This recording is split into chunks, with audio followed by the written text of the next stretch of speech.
Hi friends, welcome to Lakshams recipe. இன்றைக்கி நம்ம சேனலில் ஃப்ரெஷ் காராமணி வச்சு தான் காராமணி தக்காளி கிரேவி செய்ய போகிறோம்.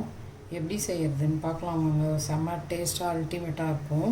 இந்த மாதிரி ஃப்ரெஷ் காராமணி வச்சு தான் ஒரு தக்காளி கிரேவி செய்ய போகிறோம். எப்படி செய்கிறதுன்னு பார்க்கலாம். இதை நம்ம இஷ்டம் தான். பொடி பொடியாக வேணாலும் கட் பண்ணிக்கலாம், இல்லாட்டி கொஞ்சம் இவ்வளோ பெருசு கூட கட் பண்ணிக்கலாம். இதை கட் பண்ணிட்டு வரேன். அது செய்யறதுக்கு தேவையான பொருட்கள் பார்த்தீங்கன்னா, காராமணி தக்காளி கிரேவி செய்ய ஹோல் கரம் மசாலாஸ் எடுத்து வச்சுருக்கேன்.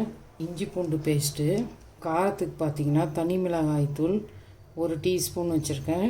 2 டீஸ்பூன் அளவுக்கு நம்ம வீட்டில் அரைச்ச குழம்பு மிளகாய் தூள் வச்சுருக்கேன். மஞ்சத்தூள், கரம் மசாலா, சீரகத்தூள் 1 ஸ்பூன் வச்சுருக்கேன். இதுதான் தேவையான மசாலா பொருட்கள். இதுதான். ஒரு 5 முந்திரி ஊற வச்சுருக்கேன் தக்காளியோட அரைக்க. சோம்புத்தூள் வச்சுருக்கேன். இந்த சோம்புத்தூள் போட்டால் நல்லா ஃப்ளேவராக சூப்பராக இருக்கும். காராமணி தக்காளி கிரேவி செய்கிறதுக்கு ஒரு 4 தக்காளியை இப்படி கட் பண்ணி வச்சுருக்கேன். வெங்காயம் 2 பெருசு பொடியாக கட் பண்ணி வச்சுருக்கேன். இப்போ இந்த காராமணியை கட் பண்ணி எடுத்துகிட்டு வந்துடுறேன். பாருங்கள், இந்த ஃப்ரெஷ் காராமணியை நல்லா இந்த மாதிரி கட் பண்ணிட்டு வந்துட்டேன். அது முன்னாடி நான் க்ளோஸ்அப்பில் காமிச்சனான்னு தெரில. இங்கே பாருங்கள், இந்த மாதிரி தான் நீட்டாக இருக்கும். இது லாங் பீன்ஸுன்னு கூட சொல்லுவாங்க. இந்த பாருங்கள் எவ்வளோ நீட்டாக இருக்குது பார்த்தீங்களா, பாம்பு மாதிரி. இதில் அவ்வளோ ப்ரோட்டீன் இருக்குது. இப்போ நமக்கு சீசனில் இப்போ கிடைக்கும் போது வாங்கி செஞ்சு சாப்பிட்டா சூப்பராக இருக்கும். இப்போ எப்படி செய்கிறதுன்னு பார்க்கலாம். அதில் கொஞ்சமாக எண்ணெய் சேர்த்துக்கலாம்.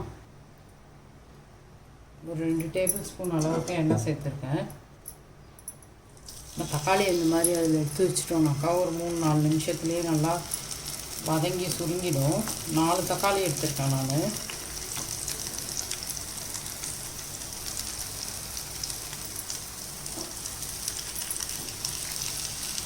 இது வதங்கட்டும். இப்போ பாருங்கள், தக்காளி ஒரு 2 நிமிஷம் ஆகிடுச்சி. இப்போ திருப்பி விட்டுக்கலாம். ஒரு சின்ன மூடி வச்சிடலாம். ஒரு 2 நிமிஷம் மூடியை எடுத்துடலாம். எடுத்துட்டு தக்காளியை திருப்பிக்கலாம். தக்காளியை திருப்பி விட்டுக்கலாம். திருப்பி விட்டு 1 நிமிஷம் இருக்கட்டும். 1 நிமிஷம் ஆனோடனே ஆஃப் பண்ணிவிட்டு அந்த தோலை எடுத்துடலாம். இப்போ பாருங்கள், தக்காளி எல்லாம் வதங்கி வெந்துருச்சு. ஸ்டவ் ஆஃப் பண்ணிக்கலாம். அந்த தோலை எடுத்துடலாம். நம்ம தக்காளியோட தோலை ஆற விட்டு நம்ம அரைக்க போகிறதுக்கு அப்போ கூட நம்ம பிச்சு எடுத்துடலாம். தோலை ஈஸியாக வந்துடும் ஆறுனது. இப்போ பாருங்கள், தக்காளி ஆற விட்டு தோலை எடுத்துட்டேன். அப்படியே கையாலே பிச்சு எடுத்துட்டேன். வந்துருச்சு ஈஸியாக. இந்த முந்திரியும் இந்த வதக்கி தோலை எடுத்த தக்காளியவும் சேர்த்து அரைச்சிட்டு வந்துடுறேன். இது பாருங்கள், தக்காளியும் முந்திரி பருப்பு ஊற வச்சதையும் அரைச்சிட்டு வந்துட்டேன் நைஸாக. ஸ்டவ் ஆன் பண்ணி ஒரு கடாயை எடுத்துக்கலாம். கடாயில் 4 டேபிள் ஸ்பூன் அளவுக்கு எண்ணெய் சேர்த்துக்கிறேன். எண்ணெய் காஞ்சிடுச்சு. இந்த ஹோல் கரம் மசாலாஸை சேர்த்துக்கலாம். கட் பண்ணி வச்சுருக்க 2 பெரிய வெங்காயத்தையும் சேர்த்துக்கலாம்.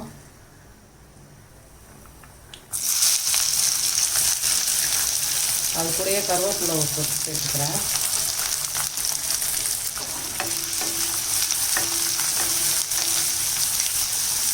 பாருங்கள், வெங்காயம் கண்ணாடி பதம் மாறிடுச்சு. இப்போ பாருங்கள், வெங்காயம் நல்லா வதங்கிடுச்சு. இஞ்சி பூண்டு பேஸ்ட்டு 1.5 டீஸ்பூன் அளவுக்கு சேர்த்துக்கிறேன். சேர்த்து வதக்கிக்கலாம். பாருங்கள், இஞ்சி பூண்டு நல்லா வதங்கிடுச்சு. கட் பண்ணி வச்சுருக்க அந்த ஃப்ரெஷ் காராமணியை சேர்த்துக்கலாம். பச்சை காராமணியை சேர்த்துக்கலாங்க. இது உடம்புக்கு ரொம்ப நல்லது. நிறையா ப்ரோட்டீன் இருக்குது இதில். இப்போ சீசனில் அவங்க கிடைக்கும்போது செஞ்சு சாப்பிடலாம். வாங்கி செஞ்சு பாருங்கள். அந்த மாதிரி சூப்பராக இருக்கும். சப்பாத்தி ரைஸோடலாம் செம்மையாக இருக்கும். இதை ஒரு 2 நிமிஷம் வதக்கி விட்டுக்கலாம்.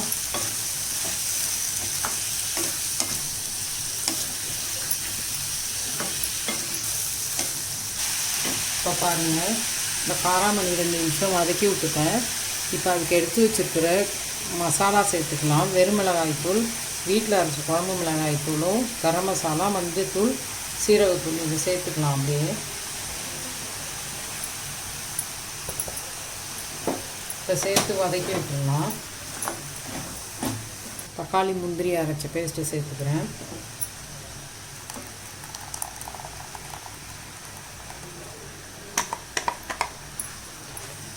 இந்த பேஸ்ட்டையும் ஒரு வதக்கி விட்டுட்டு அப்புறம் கப்பை கழுவி ஊற்றிக்கலாம். நல்லா ஒரு நிமிஷம் வதக்கிக்கலாங்க. காராமணி தக்காளி கிரேவிக்கு தேவையான உப்பு சேர்க்குறேன். ஒரு ஸ்பூன் கொஞ்சம் சேர்த்துக்கிறேன், ஒரு 1/4 டீஸ்பூன் அளவுக்கு. அப்புறம் பார்த்துட்டு சேர்த்துக்கலாம். இப்போ உப்பு சேர்த்து கிளறி விடுங்க.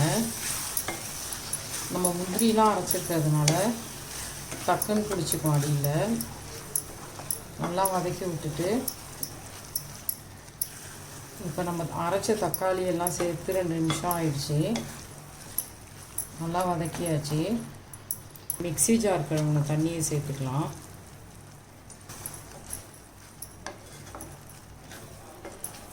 இப்போ இன்னும் கொஞ்சம் தண்ணி சேர்த்துக்கிறேன், ஏன்னா அந்த காய் வெந்து வரணும்ல, தண்ணி சேர்த்துக்கோங்க.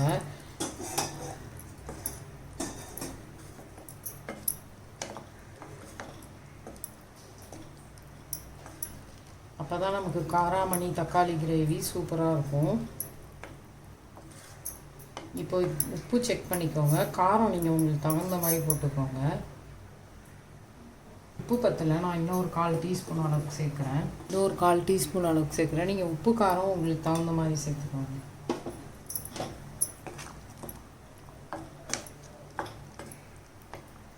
இதை இப்போ ஒரு மூடி வச்சிடலாம். மூடி விட்டுட்டு அப்பப்போ எடுத்து கிண்டி விடுங்க. வெந்ததும் பார்க்கலாம். ஒரு 2 நிமிஷமாக மூடி வச்சுருக்கேன். இந்த மாதிரி கொதிச்சிக்கிட்டு இருக்கு. அப்பப்போ திருப்பி விடுங்க திறந்து. நமக்கு எவ்வளோ திக்னஸ் வேணுமோ அந்தளவுக்கு காய் வெந்தோடனே எண்ணெய் பிரிஞ்சு வரும் மேலே ஆஃப் பண்ணிக்கலாம்.